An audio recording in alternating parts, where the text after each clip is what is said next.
फक्त तू मारल्यासारखे कर, मी रडल्यासारखा करू. हे जसे नितेश राणे आणि निलेश राणे बद्दल आहे ते मोदी खा आणि मी पण खा असंच आहे. आज एवढंच जर माज जर भारतीय जनता पार्टीचा काढायचं, सरकारमधून बाहेर पडावं, आपलं माज निघेल. अजितदादांना आता बाहेर काढलेलंच आहे त्यांनी जिल्ह्यातून. थोड्या दिवसानंतर शिंदेना पण काढणार आहेत. ही मागणी करून पण चौकशी होत नाही. घोटाळे म्हणजे टेंडर घोटाळे म्हणजे ही बी टीम आहे.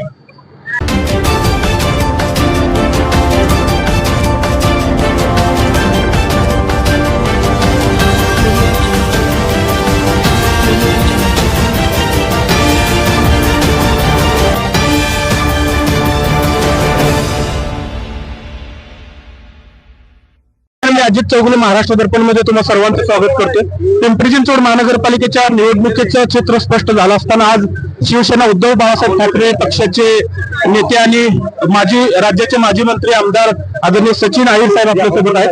साहेब, आज खरं तर आपण पाहतो की आज अजित पवारांनी काल सांगितलं होतं की भारतीय जनता पक्षाचा जो माज आहे तो उतरला जाईल आणि त्याला उत्तर म्हणून आज भारतीय जनता पक्षाचे प्रदेशाध्यक्ष रवींद्र चव्हाण यांनी उत्तर दिलंय की अजित पवारांचं अनेक घोटाळे आमच्याकडे आहेत ते लवकरच काढले जातील. तर दोन्ही सत्ताधारी पक्षांच्या या भांडणामध्ये आपलं काय मत? हे फक्त तू मारल्यासारखे कर, मी रडल्यासारखा करू. 15 तारखेनंतर रवींद्र चव्हाण जे जसे नितेश राणे आणि निलेश राणे बद्दल आहे ते बोलतील आणि हे मिटतील. म्हणजे हे तू पण खा आणि मी पण खा असंच आहे. आज एवढंच जर माज जर भारतीय जनता पार्टीचा काढायचा आहे तर अजितदादांनी सरकारमधून बाहेर पडावं, आपलं माज निघेल ना यांचा. म्हणजे भारतीय जनता पार्टी वापरा आणि फेका, त्यांना आता समजलेलं आहे की आता आपल्याला यांची दोघांची गरज नाही. तर हळूहळू अजितदादांना आता बाहेर काढलेलं आहे त्यांनी जिल्ह्यातून. थोड्या दिवसानंतर शिंदेना पण काढणार आहेत. ही वस्तुस्थिती नाकारता येत नाहीये की भ्रष्टाचार हे झालेलं आहे. मुंबई महानगरपालिकेमध्ये आमच्यावर आरोप करतायत, ते सिद्ध करू शकले नाही. भारतीय जनता पार्टीच्या जिकडे महानगरपालिका आहे पुणे आणि पिंपरी चिंचवडमध्ये, आम्ही मागणी करून पण चौकशी होत नाही.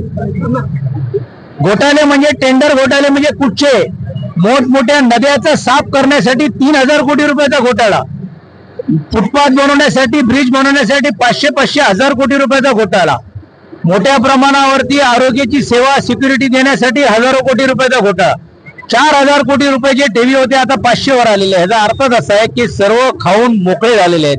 आता त्यांना परत डल्ला मारण्यासाठी हे फक्त दोघांची सत्तेचं वाटप करण्यासाठी चाललेलं आहे. फार त्याच्यावरती विश्वास ठेवून मतदारांनी राहू नका. हे दोघं भ्रष्ट आहे आणि म्हणून पर्याय हा शिवसेना आहे हे म्हणून आम्ही सांगतो. भाजपचे शहराध्यक्ष आणि नाना काटे समोरासमोर उभा राहायला घाबरले होते. कुठेतरी सत्ताधारी राष्ट्रवादी आणि भाजपची मिलीभगत तुम्हाला सांगतोय की ही बी टीम आहे. हे ठरलेलं आहे. भारतीय जनता पार्टीच्या मुख्यमंत्र्यांची पहिली स्टेटमेंट बघितली झालं गेलं, आम्ही काय एवढे मूर्ख आहोत का की राष्ट्रवादी काढून आम्ही लढू? त्यांनाही समजते, आम्हालाही समजते. याचा अर्थच असा आहे की उद्या जाहीर करावं ना त्यांनी की आमच्याकडे जर नंबर कमी पडले भारतीय जनता पार्टीकडे तर आम्ही राष्ट्रवादी सामील होणार नाही, जाहीर करावं. तसं नाहीये. म्हणजे भारतीय जनता पार्टीला मत देणं म्हणजे राष्ट्रवादीला मत देणं म्हणजे भारतीय जनता पार्टी. धन्यवाद.